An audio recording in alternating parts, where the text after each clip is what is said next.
সাদা পাথরের এই জায়গাটা ট্যুরিজম স্পট হিসেবে অত্যন্ত বিখ্যাত, খুবই সুন্দর। গত 10-12 বছর কি 15 বছর এই জায়গাটা আলোচনা এসেছে।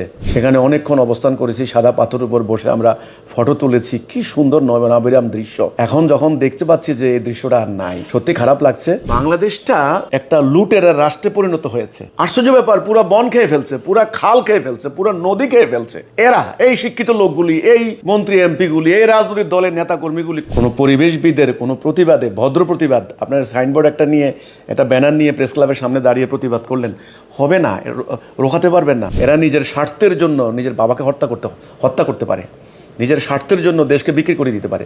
পাথর তো ছোট বিষয়। আউযুবিল্লাহি মিনাশ শাইতানির রাজিম, বিসমিল্লাহির রহমানির রহিম। আজকে আমি এমন একটা বিষয়ে কিছু কথা বলার জন্য চেষ্টা করব। সেটা হচ্ছে এই যে সিলেটে ভোলাগঞ্জের এই যে সাদা পাথর, আজকে বিবিসিতে একটা প্রতিবেদন দেখলাম যে সাদা পাথর গেল কোথায়। এটা নিয়ে এখন বিভিন্ন দলগুলি একদল আরেক দলকে দোষারোপ করছে। গতকালকে আমি একটা ইউটিউব চ্যানেলে একটা বক্তব্য দেখলাম, চরমনায়ের পীরের দোষারোপ করছেন একজনে যে ওনার বক্তব্যের কারণে লুট করেছে। সেটা ওনার প্রতিপক্ষরা করতে পারে, কিন্তু ব্যাপারটা নিয়ে আমি কথা বলছি কেন, এটা আমার একটা স্মৃতি আছে। ওখানে সিলেট শহর থেকে 35 কিলোমিটার দূরে, মানে শহর থেকে রওনা দিলে 35 কিলোমিটার কোম্পানিগঞ্জ উপজেলায় পড়ছে, এবং সিলেটের মেঘালয় পাহাড়ের যে ঝর্ণাধারা থেকে এই পাথরগুলি নেমে আসে। তো এই সাদা পাথরের এই জায়গাটা ট্যুরিজম স্পট হিসেবে অত্যন্ত বিখ্যাত, খুবই সুন্দর। গত 10-12 বছর কি 15 বছর এই জায়গাটা আলোচনা এসেছে। রাস্তাঘাট যখন পরিষ্কার হয়েছে তখন কিন্তু মানুষ যাতায়াত করা শুরু করছে। তো আমিও কিন্তু গিয়েছিলাম। তো ওই নদীটার নাম ধলাই নদ, ওই জায়গাটার নাম ভোলাগঞ্জ। খুবই সুন্দর একটা জায়গা, সীমান্তবর্তী একটা জায়গা, সিলেট শহর থেকে 35 কিলোমিটার দূরে। এখন প্রশ্ন হচ্ছে এই পাথরগুলি গেল কোথায়। আমি যখন এই খবরটা দেখলাম, বিভিন্ন ফটো দেখলাম, মনে হচ্ছে যেন মরুভূমি, একদম মরুভূমি, ডেজার্ট। অথচ আমি কিন্তু সেখানে গিয়েছিলাম, আমার মনে আছে আমি অন্তত কয়েক ঘন্টা সেখানে থেকেছি। এত স্বচ্ছ পানি, এত সুন্দর জায়গাটা, এত নয়নাভিরাম দৃশ্য। হ্যাঁ, অনেকে ছবির সঙ্গে তুলনা করেন, বিশেষ করে যখন সূর্যাস্ত হয় তখন তো সেরকম সুন্দর লাগে এই জায়গাটা। তো এই লুটেরার দল সব কিছু লুট করলো, শেষ পর্যন্ত ওই সাদা পাথরগুলোও লুট করে নিয়ে গেল। তো বিবিসি প্রশ্ন করেছে এই পাথর গেল কোথায়, যদিও তারা কোনো উত্তর দিতে পারেনি কোথায় গেল। সবার কাছে এটা জানা আছে, প্রভাবশালীরা এটা লুটপাট করেছে। তো লুটপাট তো এই দেশে চলছে। আসলে কি আর বলবো, 5 তারিখের পরে, 5 আগস্টের পরে যখন দেশে অরাজকতার পরিস্থিতি সৃষ্টি হলো, তখন এই গত 1 বছরে কিন্তু এই লুটপাটটা হয়েছে।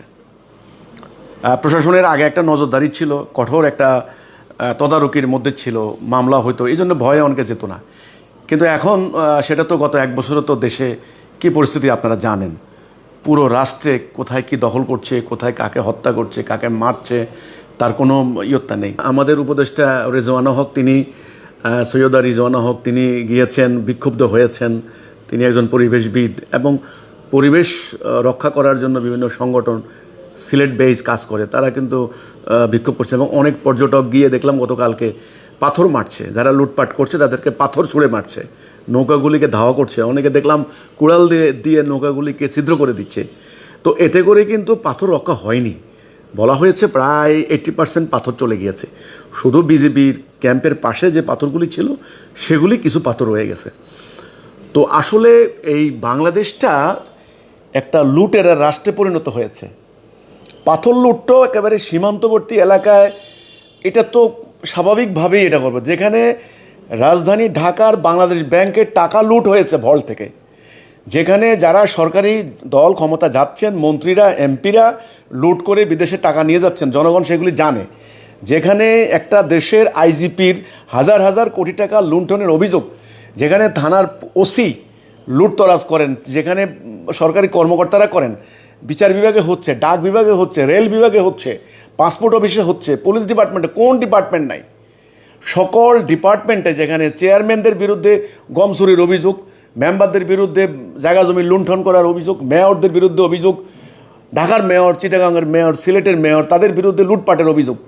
তো এখন এই ধরনের নেতা, রাজনৈতিক নেতাদের লুটপাট তারপরে তো হলো খাল দখল, জমি দখল, বনের দায়িত্বশীল সরকারি আমলা, বনের দায়িত্ব পেয়েছেন তিনি, বন কর্মকর্তা, ওনার নাম হয়েছে বনখেকো। বনখেকো, আশ্চর্য ব্যাপার, পুরা বন খেয়ে ফেলছে, পুরা খাল খেয়ে ফেলছে, পুরা নদী খেয়ে ফেলছে। এরা, এই শিক্ষিত লোকগুলি, এই মন্ত্রী এমপিগুলি, এই রাজনৈতিক দলের নেতাকর্মীগুলি, কোন দলের নাম বলবো আপনি? আমি এখন এক দলের নাম বলবো, আরেক দলের কর্মীরা আমাকে সস্তা গালাগালি শুরু করে দেবে।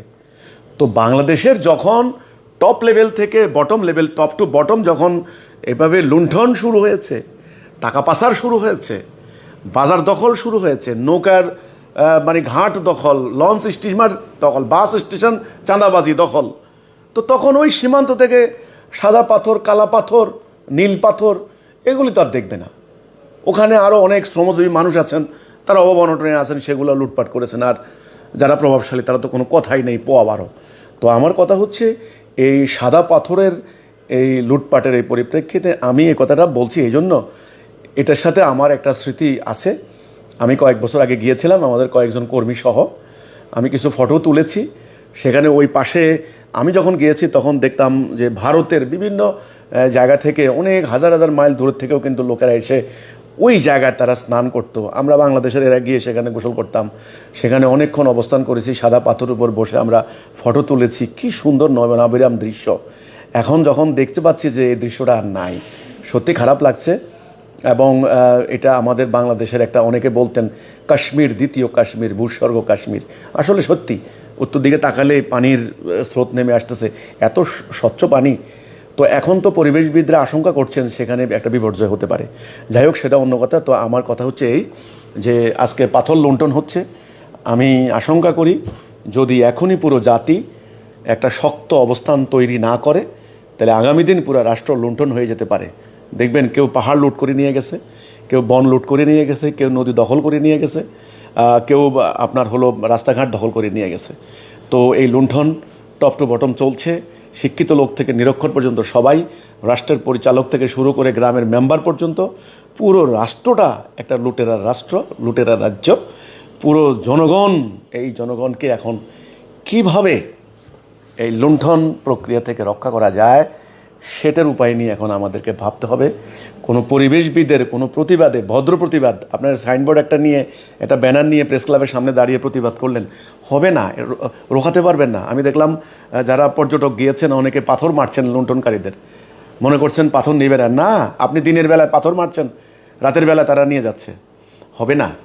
এই জন্য এই লুণ্ঠন বন্ধ করতে হলে তাড়াতাড়ি পুরো জাতিটাকে ইস্পাতের মতো ঐক্যবদ্ধ করতে হবে একটা সত্য কথার উপরে। সেটা হলো আমরা আল্লাহর বিধান ছাড়া কারো বিধান মানি না, এই হচ্ছে কথা। তো আমি সরকারের প্রতি আহ্বান করব, যা আছে, যে কয়টা পাথর আছে রক্ষা করুন।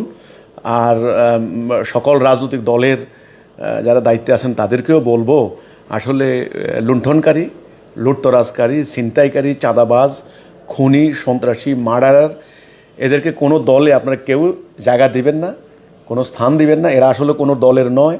এরা নিজের স্বার্থের জন্য নিজের বাবাকে হত্যা করতে পারে, নিজের স্বার্থের জন্য দেশকে বিক্রি করে দিতে পারে। পাথর তো ছোটো বিষয়। তো এই হচ্ছে কথাটা। এই বাংলাদেশের জীববৈচিত্র্য, বাংলাদেশের প্রাকৃতিক সৌন্দর্য যেন সংরক্ষিত থাকে, এই আশাবাদ ব্যক্ত করে আমি এই পাথর লুণ্ঠন এর তীব্র প্রতিবাদ জানাই, নিন্দা জানাই, এবং এটা প্রতিরোধ করার জন্য আমি সরকারের নিকট আহ্বান জানাচ্ছি।